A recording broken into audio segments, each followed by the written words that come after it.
오늘은 신명기 두 번째 시간으로 신명기 33장의 모세가 가나안 땅을 바라보면서 마지막으로 12지파에게 주는 축복을 500년 전 출애굽하기 전 야곱의 12명의 자식들에게 내린 축복과 비교하면서 어떻게 다른지 어떻게 성취되었는지를 살펴보려 합니다. 우리들이 한국말로는 축복은 윗사람이 아랫사람에게 주는 좋아지기를 바라는 덕담을 말하지만 히브리 사람들은 꼭 덕담만을 말하는 것이 아니라 더러는 저주와 같은 안 좋은 말도 하더라고요.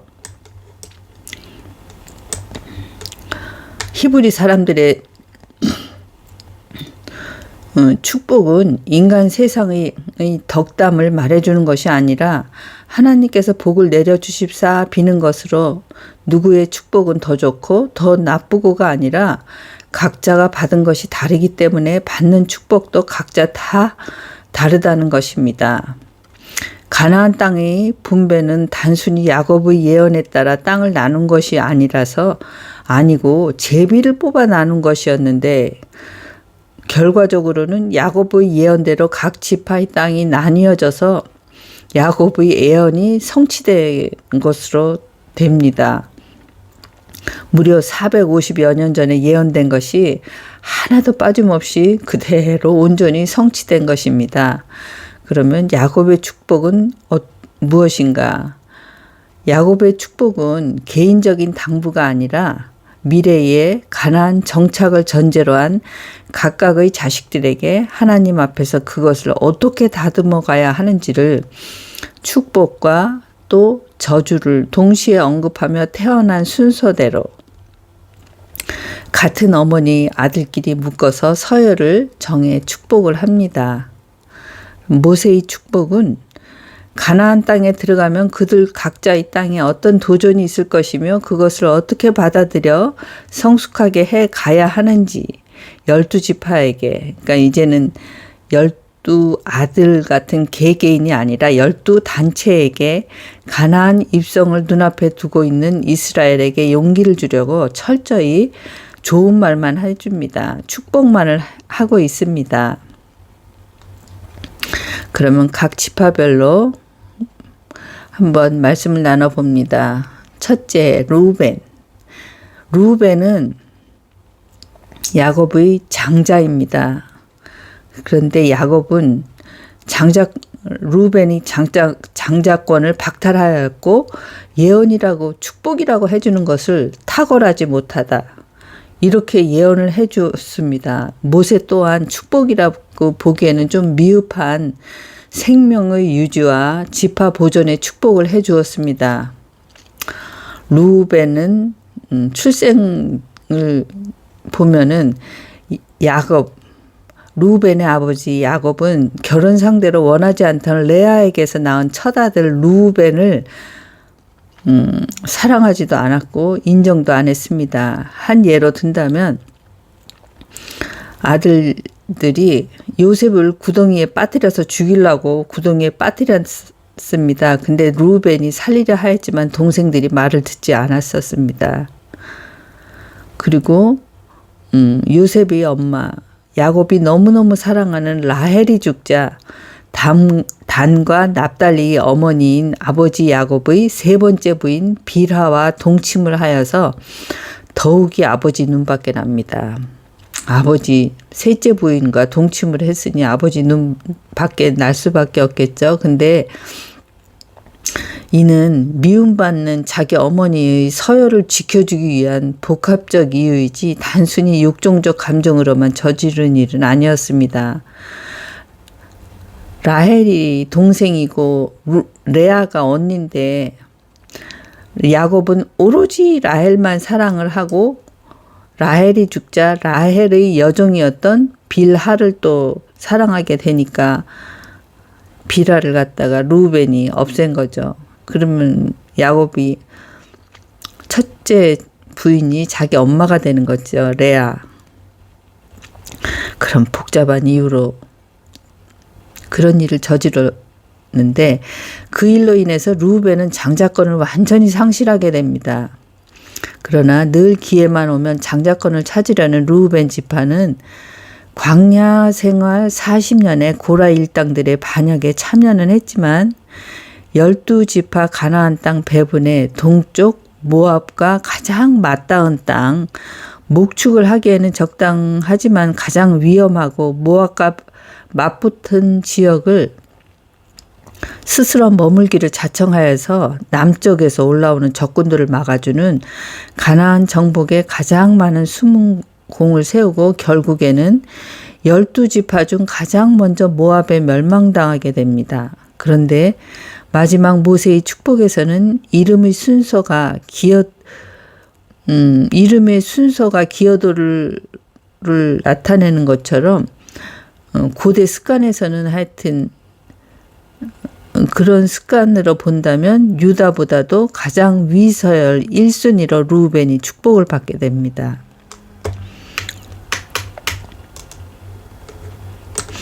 두 번째,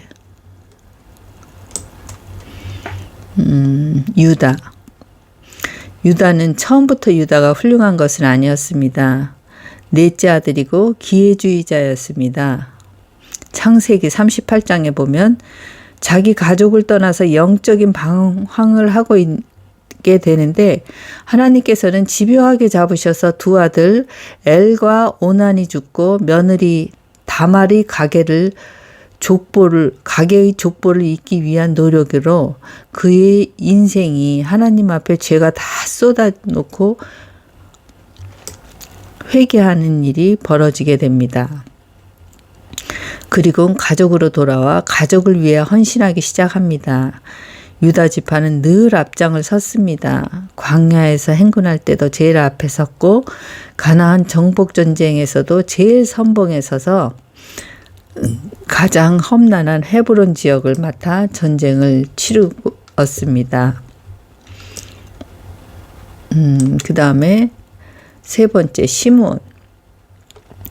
저주를 받아 분산될 것이라 야곱은 예언을 하였고 가나안에서 받은 땅이 박토인지라 유다 지파와 동맹하고 흩어져 지내게 되는데 모세의 축복에서는 아주 생략대가 없습니다. 레위 지파처럼 다시 하나님께 인정받는 일을 하지 않았습니다. 시므온 지파는 유다 지파 안에 땅을 분배받으면서 나중에는 지파의 정체성마저 잃어버릴 정도로 흩어지게 되지만 운명은 꼭 정해진 대로 가는 것이 아니라 스스로 개척해 나갈 때 얼마든지 바뀔 수 있음을 레위 지파와 시므온 지파를 통해 알려주십니다. 모세는 시므온을 아주 제외시켰지만 레위 지파는 제사를 지내고 백성들을 가르치는 임무를 주고 당당히 12지파에 있게 됩니다. 우리 사회나 가정에서도 회복의 기회는 늘 있음을 보여주고 있습니다. 그 다음에 레위 지파. 제사장 아닌 신분으로 성막에서 봉사한 레위 지파는 자세히 생각하면 그런 고생이 없습니다. 자기 한 몸 광야를 지나가기도 힘든데 성막을 정리하고 펴고 지고 끌고 해야 하는 고생을 덤으로 하는 것입니다. 레위 지파는 시므온 지파와 똑같이 세겜 사람들을 죽인 일로 장자권을 얻지 못하고 전국에 흩어져 백성들에게 율법을 가르치는 제사 업무를 주관하게 되었습니다. 그러나 레위 지파는 시므온 지파와는 다르게 이 죄를 씻는 두 가지 일을 행하게 됩니다. 첫 번째 일은 광야에서 모세가 십계명을 받으러 시내산에 간 사이 우상으로 금송아지를 만든 사건에 연루된 백성들을 죽일 때 레위 지파가 엄정한 법 집행을 위해서 부모와 형제와 자녀들까지 외면하고 칼을 빼들어서 적극적으로 당시 우상 숭배로 인한 죄를 씻는데 앞장을 섰습니다.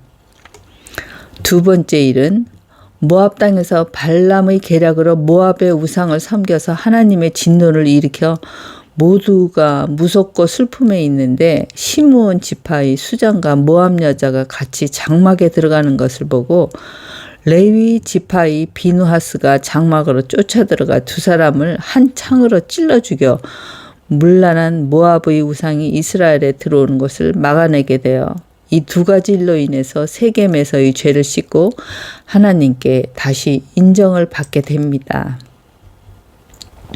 가나안 정복 후에 레위 지파는 땅을 기업으로 받지는 못했습니다. 대신 다른 지파들이 하나님께 드리는 11조를 받아 생활했습니다. 결국 레위 지파가 이스라엘 모든 지파의 재산을 풍족하게 해달라는 기도가 결국은 나를 위하는 기도가 되는 중보기도의 축복도 보여주셨습니다. 지금 열린교회의 중보기도팀의 기도도 결국은 열린교회 각 성도들의 축복이 곧 열린교회의 축복이라는 의미도 적용해 볼 수 있다 하겠습니다. 그 다음에 베냐민 지파는 인간적 눈으로 볼 때 가장 작은 자였습니다. 그러나 다른 지파 못지않게 하나님 나라를 위해 일할 수 있는 기회를 갖게 됩니다. 야곱의 유언에서는 호존적, 물러뜯는 이리와 같지만 모세의 최후 유언을 통해 여호와의 사랑을 입어 하나님 곁에 안전히 거하리라는 축복을 허락받게 됩니다. 이러한 축복의 근거에서 베냐민 지파는 가나안 정복 전쟁이 끝난 후 예루살렘 성읍을 분배받게 됩니다. 그 다음에 6번째, 요셉 지파는 요셉 아들 둘을 12지파 중에 넣어서 12명의 아들 사이에 넣어서 12지파를 이루는 에브라임 지파와 므낫세 지파를 이루는 어마어마한 축복을 받았습니다. 땅의 축복, 물질의 축복을 아버지가 축복해 준 대로 됐습니다. 문제는 결국에 에브라임이 유다 지파를 향해서 왜 너희만 지도자가 돼야 되냐? 왜 너희만 왕이 돼야 되냐? 우리가 최고 기득권을 주장할 수 있는 지파다. 고개를 바짝 들기 시작합니다. 그래서 결국에는 반역을 일으키고 북이스라엘 왕국을 세우게 됩니다. 그리고는 영적 정통성이 필요하니까 그들이 우상 숭배를 하기 하였습니다. 이스라엘을 타락시킨 장본인들이 돼버린 것이죠. 그리고 결국에는 그게 나중에 신약의 사마리아인까지 가게 되는 것입니다. 창세기의 야곱의 축복에서 긴 장을 할애하게 중요한 요셉 지파도 자기 분에 넘치는 일을 전개하면서 사라지게 됩니다. 그 다음 7번째, 스불론 지파는 구약에서 유다 지파나 다른 어떤 지파에 비해 그리 두드러진 역할을 하지는 않았습니다. 하지만 이들 지파는 매우 꾸준하게 그리고 큰 실수 없이 자신들에게 맡겨진 직책을 변함없이 잘 수행하고 감당하였습니다. 그리고 동족들이 어려움을 겪을 때마다 군사를 일으켜 이름 없이 빚도 없이 국가와 민족을 위해 희생적인 삶을 살았습니다. 야곱의 예언대로 스불론 지파는 가나안을 점령하고는 이 해변 지역을 분깃으로 얻어내게 됩니다. 그 다음에 이사갈. 야곱은 이사갈에 대해서 양의 무리 사이에 꿇어앉은 건장한 낙이라고 축복하였고, 첫째로 가나안 땅을 행군할 때 유다 지파와 더불어 선봉에 섰으며 막강한 군사력을 갖추고 있었습니다. 그런 모습이 있었고, 두 번째 모습은 풍요로움이었으나 그들의 마지막 모습은 나태함이었습니다. 땅이 기름지고 경작하기 쉬워서인지 게으르고 사치스럽게 변모하여 신앙의 경고성을 상실하고 이방 문화에 동화됨으로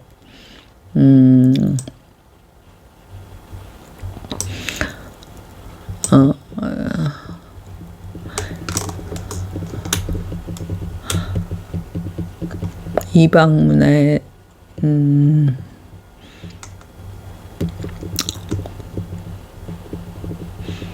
이방의 압제에 놓이게 됩니다. 야곱의 축복처럼 양 사이에 어깨를 내려 짐을 매는 신세가 된 것입니다. 커다란 나귀가 양들 사이에서 무릎을 꿇어 어깨를 내려야 합니다. 9번째, 갓.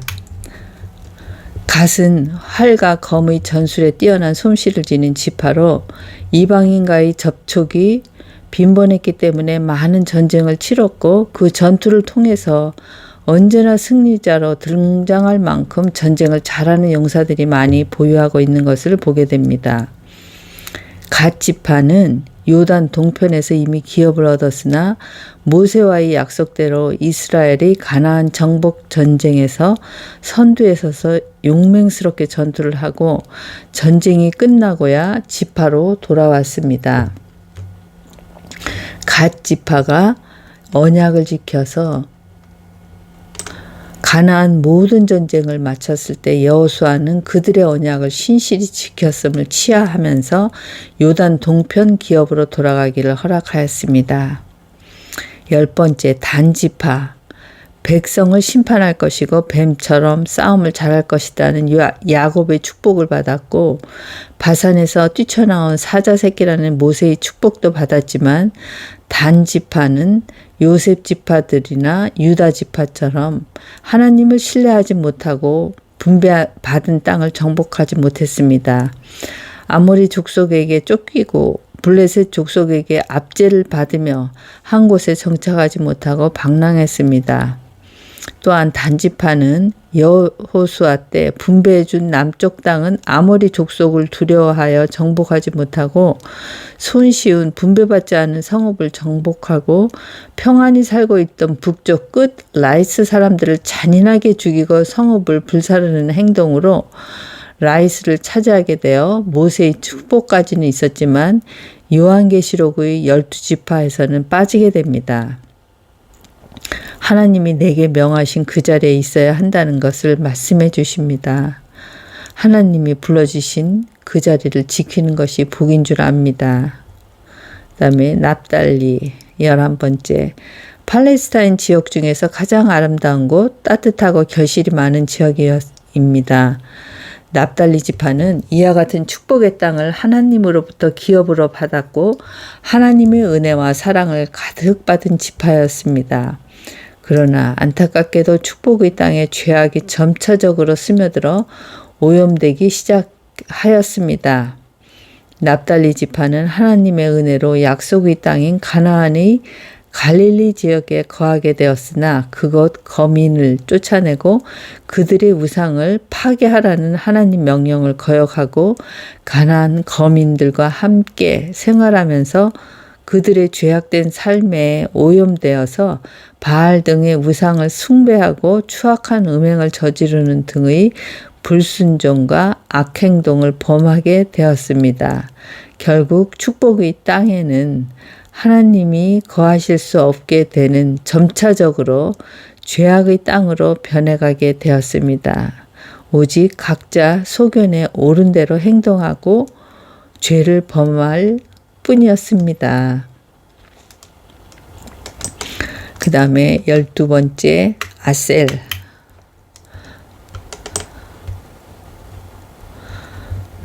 아셀 지방은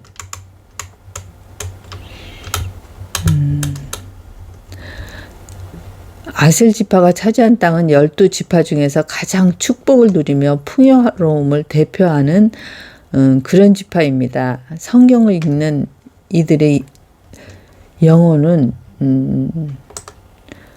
성경을 읽으면 영혼을 구원해 줄 뿐만 아니라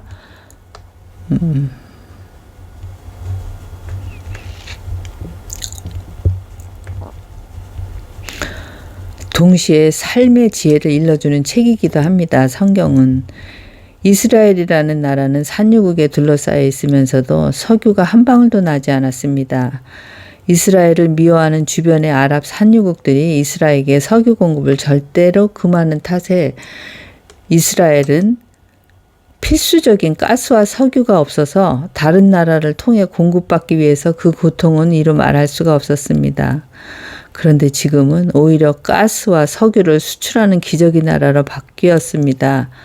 석유를 발견한 것은 소련에서 이민 온 한 유대인 청년 루스킨이란 이름의 이 청년은 소련에서 지질학과를 졸업한 후 석유 채굴 회사에서 10여 년 근무하다가 이스라엘로 와보니 산유국들에 둘러싸여 있으면서도 정작 이스라엘에는 석유가 한 방울도 나지 않는 사실을 받아들일 수가 없었습니다.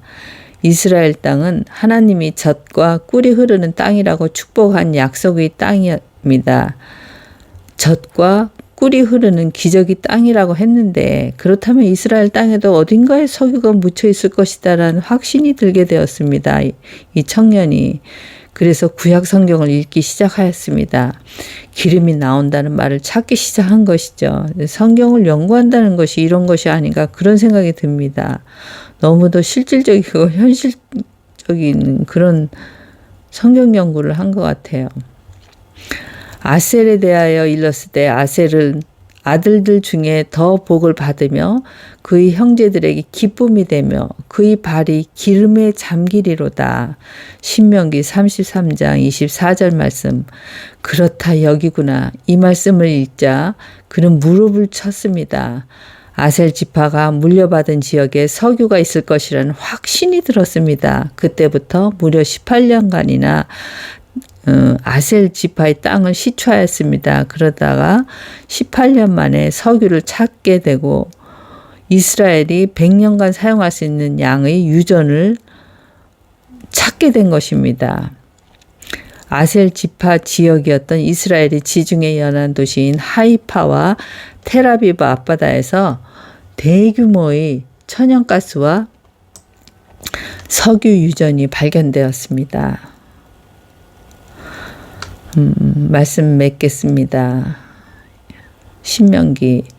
토지가 기름지고 물이 풍부한 가나안 북쪽 지방은 차츰 편안한 생활로 나태해지고 결국 그들끼리 뭉쳐서 이스라엘을 만들어 남유다와 남북으로 대치되는 지금 우리나라와 비슷한 상황을 만들게 됩니다. 그리고는 북쪽 강대국에 차례로 침략을 당하고 맙니다. 우리도 한번 생각해 볼 문제인 것 같습니다. 기도하겠습니다. 사랑과 은혜의 하나님 아버지, 한 시대를 이끈 신앙의 영웅 모세가 12지파에게 주는 마지막 예언과 같은 축복과 500년 전 야곱이 12아들에게 준 축복을 정리해 보았습니다. 특별히 하나님의 사람의 사명을 주시고 이를 감당해 내도록 은혜를 주시는 복된 인생을 성경의 말씀을 통하여 경험하여 보았습니다. 이들이 신앙같이 하나님을 온전히 사랑하게 하여 주시고 때로는 회초리로 우리를 다듬어 가실 때에도 받은 은혜 꼭 기억하게 하여 주시옵소서. 특별히 파킨슨 환우들에게 너무도 열악한 의료 체계가 하루속히 개선될 수 있도록 환우들이 합심 기도를 하고 있습니다. 이 합심 기도에 응답하여 주시옵기를 예수님 이름으로 기도드립니다. 아멘.